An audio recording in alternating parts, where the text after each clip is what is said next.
It's Thursday, November 2nd. I'm your host, Sarah Beal. Thank you for joining us. We have a great show in store for you today. On today's show, we will chat with Town Manager Mark Ells. We'll get a legislative update from State Rep Tim Whalen. And finally, our intern Mackenzie Connor interviews Barnstable High School Athletic Director Scott Thomas. But first, let's get a look at today's top headlines. Earlier this week, the Cape Cod 5-cent Savings Bank held a groundbreaking ceremony on the site of their new Route 132 campus. The project includes redeveloping over 8 acres on Route 132 and Attucks Lane in Hyannis. President and CEO Dorothy Severese, Executive Director of the Cape Cod Commission Paul Niedzwiecki, and Town Manager Mark Ells all spoke about the project. We wanted a site that aligned with state, county, and local objectives in terms of development areas, and this site met all of those goals. And we're excited about the way that it helps us accomplish our green objectives. As you may have heard, this land will be connected to the town's sewer infrastructure, and we're going to provide access to that sewer infrastructure to our neighbors on Route 132. In addition, as you'll see, and you'll learn more about as it goes on, environmentally friendly building materials are going to be used throughout the facility, and it's designed to be extremely energy efficient, including, as you can see in the rendering, a significant number of solar panels on the ceiling, on the roof rather, that are going to provide a lot of solar energy. And a little bit of background for this site in particular. Prior to being the Executive Director of the Cape Cod Commission, I was the Assistant Town Manager in the town of Barnstable. And I think one of the first projects that I did when I got there, I think Mark remembers this, is this part of 132 used to be one lane going each way. And even 10 years ago, you'd see traffic in January, traffic jams up here. But it was on the tip, it was ready to go, so we really sort of pushed that to get this done. And what we've seen in that decade is a lot of development out here and redevelopment that's really improved the town and has provided a gateway to Hyannis that part of town really needs and deserves. And I think this is the crowning achievement in creating that gateway off of Exit 6 into downtown Hyannis. So we're thankful that we're here today and that we're going to begin construction, I think, right after these comments are concluded. So be able to see this as it really starts to take shape and change.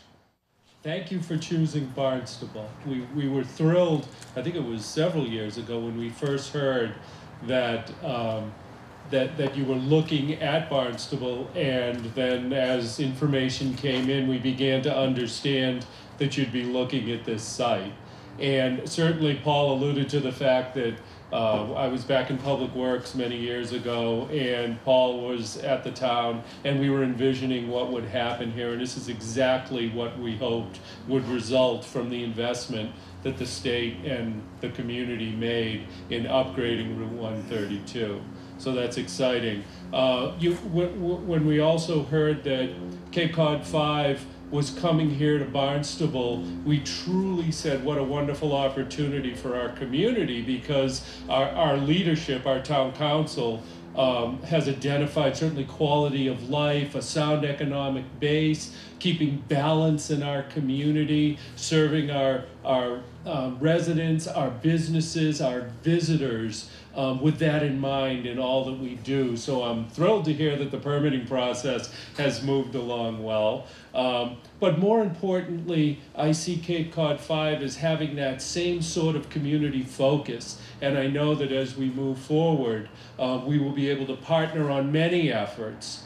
And so the town of Barnstable welcomes you, congratulates you, and stands ready to work with you as we move into the future. So thank you very much.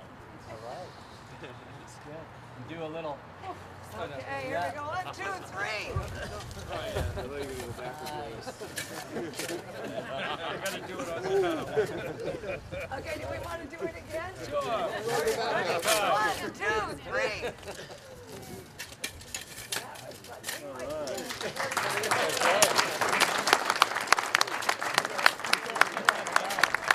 Construction of the new campus is expected to be completed by mid-2019. We'll hear more about this in our upcoming interview with Town Manager Mark Ells. A reminder from the Harbor Master's office, all boaters should use extreme caution when transiting Town of Barnstable waters. As of yesterday, November 1st, all town-owned aids to navigation will start to be hauled. Coupled with recent weather events and the possibility that some aids may be off-station, navigation through typically marked channels may be difficult. Please use prudent seamanship and maintain a constant lookout. The Town of Barnstable Public Health Division will hold a flu clinic at the St. George Greek Orthodox Church Community Center on Wednesday, November 8th. From 3 to 5 p.m., the clinic is open to town residents only. The fee is $3. For more information, you can call the Health Division at 508-862-4644. The 25th session of Inside Barnstable Town Government, a Citizens Leadership Academy, will begin Tuesday, January 30th, 2018. The Academy is an 11-week commitment with the goal of educating citizens of the town of Barnstable about the operations about town government while obtaining valuable feedback and participation from those citizens participating in the Academy. To date, over 700 Barnstable residents and employees have participated in the program. The classes will be on Tuesday evenings from 6:30 to 9 p.m. and will be held in various locations throughout the town. The program is free of charge and open to anyone who resides or works in the town of Barnstable.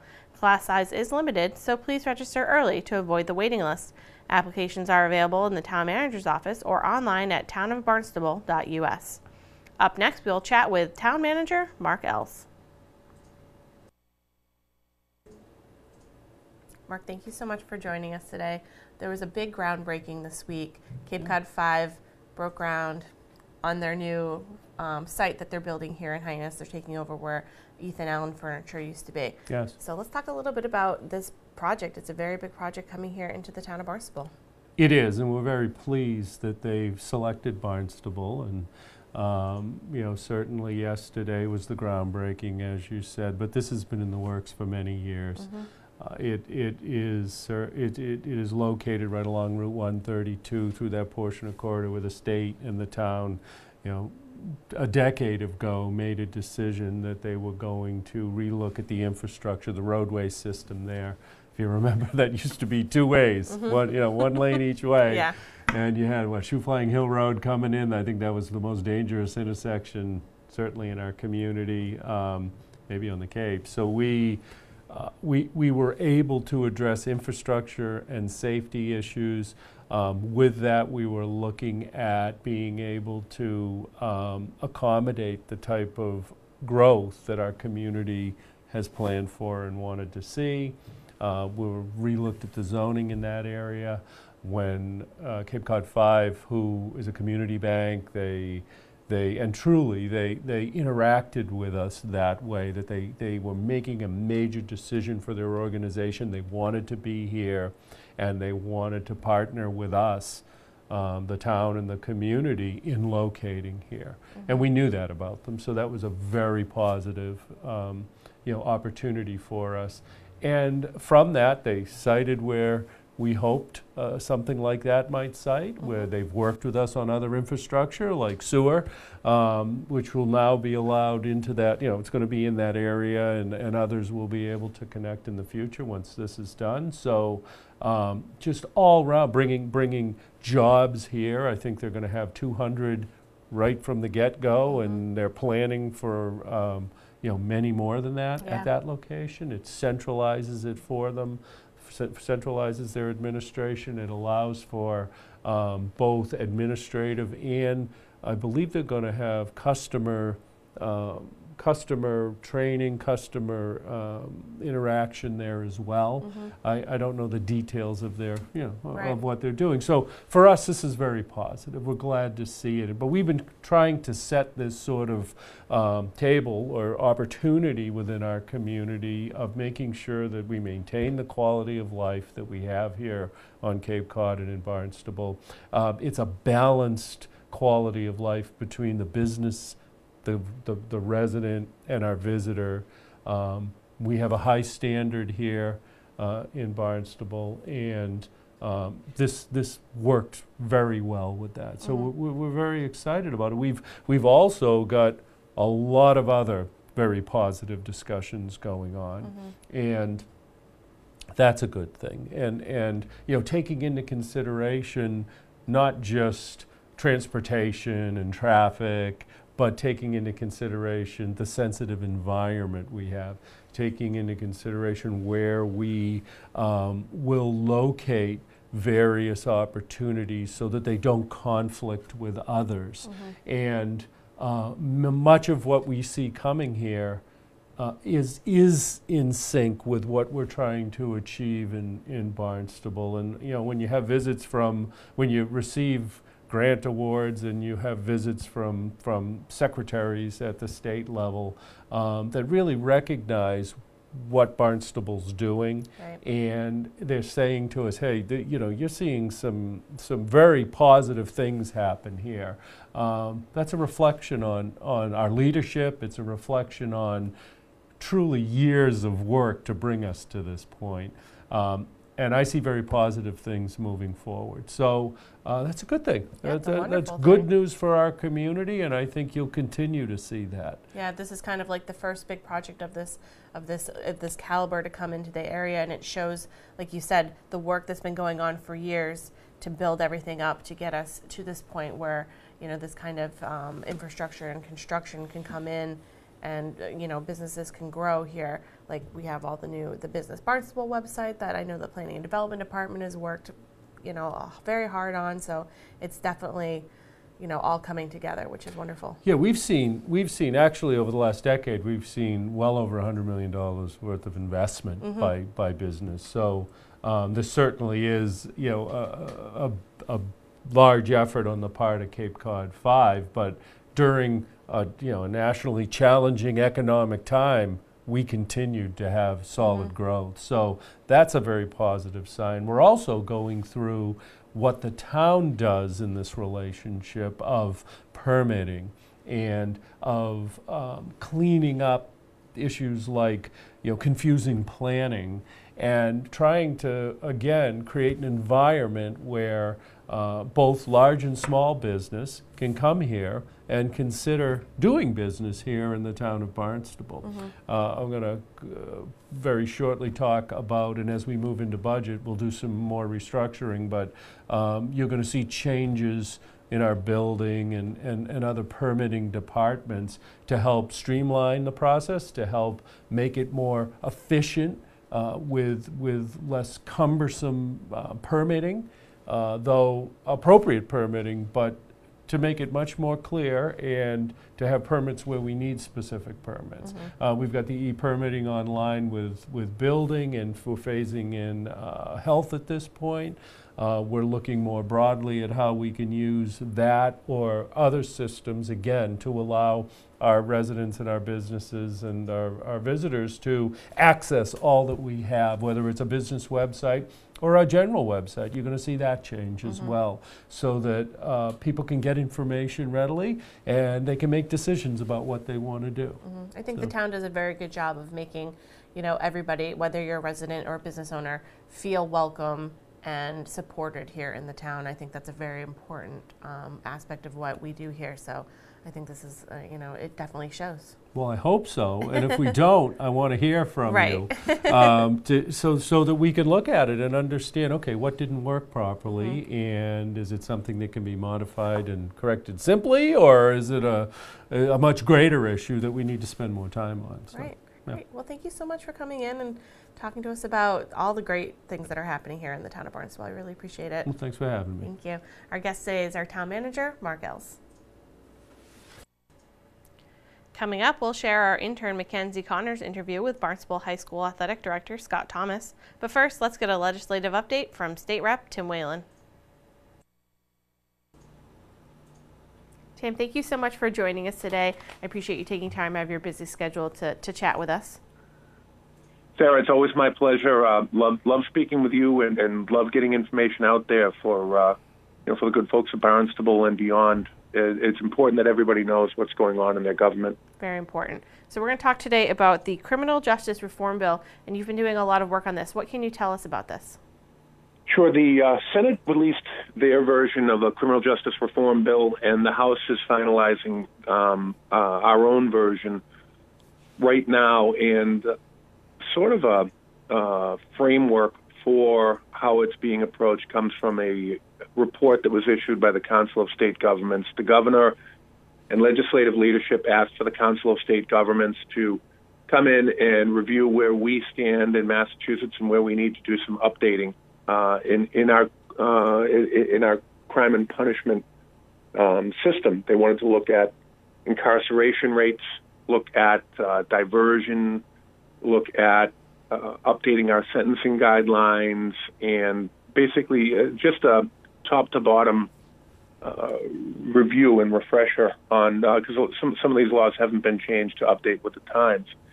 So the House has been working very keenly on this bill. I have a very good friendship with the House chair of that of that committee, and she and I have been sitting down with her staff, and we've been talking quite a bit, particularly about the drug component, looking particularly at synthetic narcotics, and we've had some very healthy discussions as it relates to how this bill is looking to further address fentanyl trafficking, address the proliferation of carfentanil, which many of your listeners know is 100 times more potent than fentanyl. It's also known as an elephant tranquilizer.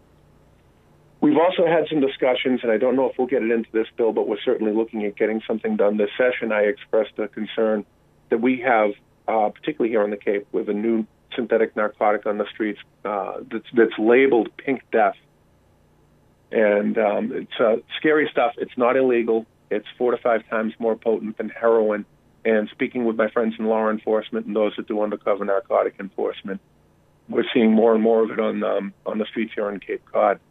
And fortunately, through those contacts that I have through my career, having been state police, I'm able to stay on top of what the trends are on the street that our hardworking law enforcement officers are seeing, and bring that up to the State House and express what we're seeing down here. Because what happens on Cape Cod, as we know, doesn't always get translated into becoming common knowledge up on Beacon Hill. And I know that every member of the delegation down here works hard to do that, and this is my particular area of expertise.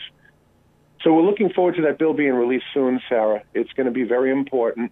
As I said, the Senate just went through and did their version of the bill. On the House, they will reveal and we will debate our version of this criminal justice reform bill. And the two bills will be sent to conference committee. They'll work out, the kinks between the two versions, and then we'll vote on a final conference committee report before it's laid before the governor.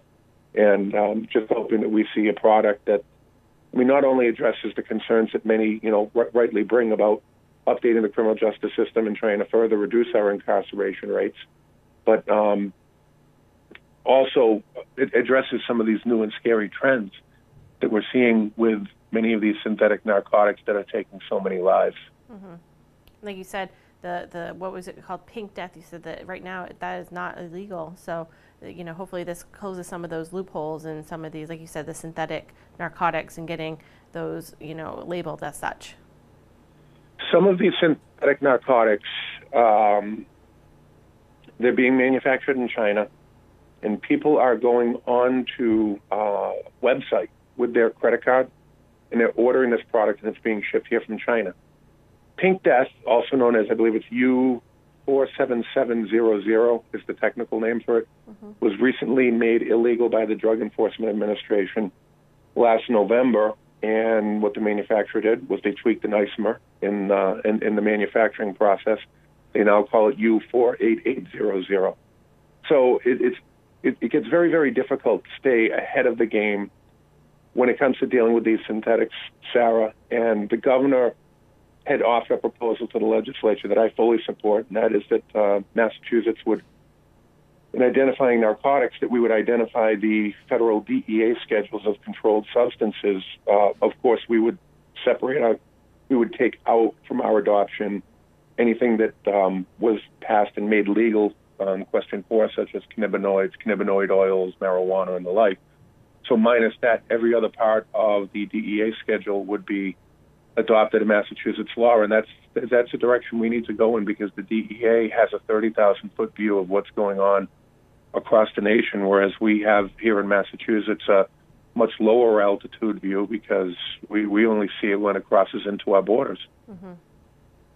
Wonderful. Well, thank you so much for all your hard work on this. I can't wait to hear the results of after, it goes through all the iterations it needs to go through and all the different groups it has to go through. I can't wait to see how it comes out. I really appreciate you chatting with us today, and I look forward to chatting with you again next month. You're the best, Sarah. Thank you so much, and we'll talk to you soon. Have a great day. You too. Bye-bye. Thank you. Bye. Our guest today is State Rep from the 1st Barnstable District, Tim Whalen. Hello, I'm Mackenzie Connor, intern for Channel 18. Today we have Barnstable High School Athletic Director Scott Thomas joining us to talk about fall and winter sports. Thank you for joining us today. My pleasure to be here. Can you just start off by getting us a little recap about fall sports? The fall sports have been fantastic, actually historical, because I believe for the first time in at least 18 years, Wow. maybe longer, that all the varsity teams have qualified for the MIA state tournament, Wow. Which is fantastic. So we're really excited about that. So it has been a successful season, and it's not over yet. So looking forward to the tournament. Every team has made it to playoffs, every varsity team? That is correct. Wow. So is there anything kind of noteworthy about the fall sports this year? Any standout players? Yeah, I mean, absolutely. I mean, volleyball, which you are a member of and have been for some time, they continue on with, the fantastic seasons that they normally have on their trek for, I believe, a 19th state championship. That's the So goal. best of luck there. And right at the moment, 18-0, well on their way. Girls soccer qualified for the tournament for the first time in 18 years, which is like, wow, that's fantastic. Boys soccer has had a huge turnaround. Last year, with a young group and inexperienced team, we had a record of 1 win and 17 losses. This year, right now, we are 10 wins, 4 losses, and 2 ties. Wow, going 10 into the wins. tournament. OCL co-champions, and really excited about what's going on with that sport. The girls cross country team just won the OCL championship, so that's exciting. Field hockey is having another good year. They've qualified for the tournament, and OCL champs, right? OCL champs as well.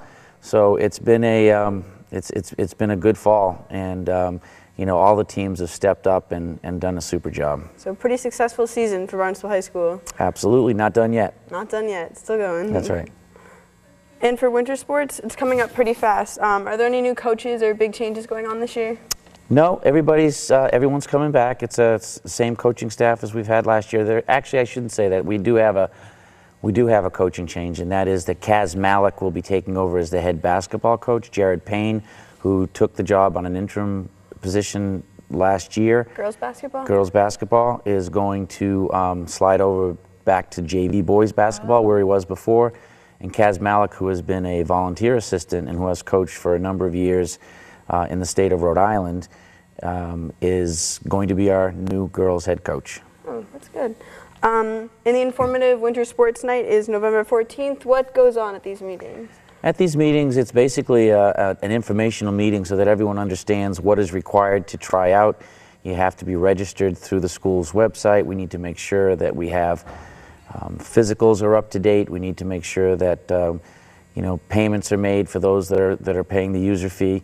We have just some informational nights. The coaches meet individually with their teams to go over their team rules, what their selection process will be for tryouts if they have tryouts in those particular sports, and just to give everybody a good heads up on being ready to go once we start the Monday after Thanksgiving. Yeah, and to kind of meet the new coaches if there are any. Meet the new coaches and get a chance to know what their expectations are, and get everybody ready to go.